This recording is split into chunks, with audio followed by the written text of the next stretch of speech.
രാവിലെ ഉണ്ട് പക്ഷേ കുറച്ച് ലേറ്റായി കാരണം ഇന്നലെ കോഴിക്കോടായിരുന്നു വർക്ക്. അപ്പോൾ നേരെ കുളിച്ച് റെഡിയായി ഫുഡ് കഴിക്കാൻ പോയി. നോക്കുമ്പോൾ നൂഡിൽസ് ആണ്. സമയം നോക്കും 9 മണി. അപ്പോൾ വേഗം ഡ്രസ്സ് മാറി ഓഫീസിൽ പോകാൻ വേണ്ടി എല്ലാ സാധനങ്ങളും എടുത്ത് ഇറങ്ങാണ്. നോക്കുമ്പോൾ അമ്മ റീൽസ് കണ്ടിരിക്കുന്നുണ്ട്, അമ്മൂമ്മ ഇരിക്കുന്നുണ്ട്. അപ്പോൾ നേരെ തൊഴുത് ഇറങ്ങാണ്. ഹെൽമെറ്റ് ഇറങ്ങിയപ്പോൾ മഴ തോന്നുന്നുണ്ടായിരുന്നു. അപ്പോൾ ബൈക്കാട് വെച്ച് കാർ എടുത്തു. അപ്പോൾ എൻ്റെ ഓഫീസിൽ വരുന്നത് വെസ്റ്റ് കോട്ടാണ്. വെസ്റ്റ് കോട്ട് എത്തി അവിടെ നല്ല മഴ ഉണ്ടായിരുന്നു. അപ്പോൾ പതുക്കെ ഓഫീസിലേക്ക് നടന്നുകൊണ്ടിരിക്കുകയാണ്. അപ്പോൾ അവിടെ മോട്ടിവേഷനായിട്ട് കുറച്ച് കാര്യങ്ങളൊക്കെ എഴുതി വെച്ചിട്ടുണ്ട്. അപ്പോൾ നേരെ ഓഫീസിലെത്തി. സാർ അവിടെ രാവിലെ ഇരിക്കുന്നുണ്ടായിരുന്നു. ഈ കാണുന്നതാണ് എൻ്റെ ക്യാബിൻ. ഞാൻ അവിടെ ബാഗ് വെച്ച് സെറ്റിലായിരുന്നു. അപ്പോൾ വർക്ക് സ്റ്റാർട്ട് ചെയ്യാൻ പോവാണ്. 6 o'clock വരെ വർക്ക് ചെയ്ത് വർക്ക് കുറച്ച് റിഫ്രഷ്മെൻറ്റ്സ് ഒക്കെ ഉണ്ടായിരുന്നു. സാറുമായി ടാറ്റ പറഞ്ഞ് ഇറങ്ങാണ്. After a long day of work ഞാൻ വീട്ടിലെത്തിയപ്പോൾ അമ്മൂമ്മ പോസ്റ്റാണ്. കേബിൾ മഴ കാരണം കട്ടായിരുന്നു. അപ്പോൾ അമ്മയ്ക്ക് യൂട്യൂബിൽ കുറച്ച് സിനിമകൾ എടുത്ത് കൊടുത്തായിരുന്നു.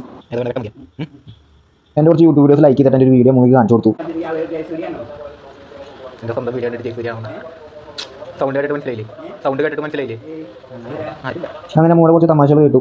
നേരെ ജിമ്മിന് പോകാമെന്ന് വിചാരിച്ചു. പക്ഷേ ഒരു വൃത്തിയായിട്ട് ക്ലൈമറ്റ്. അപ്പോൾ റിലീസ് പാക്കറ്റ് എടുത്ത് ഇരുന്ന് കുറേ റീൽ അങ്ങോട്ട് കണ്ടു. അപ്പോൾ ബാക്കി പിന്നെ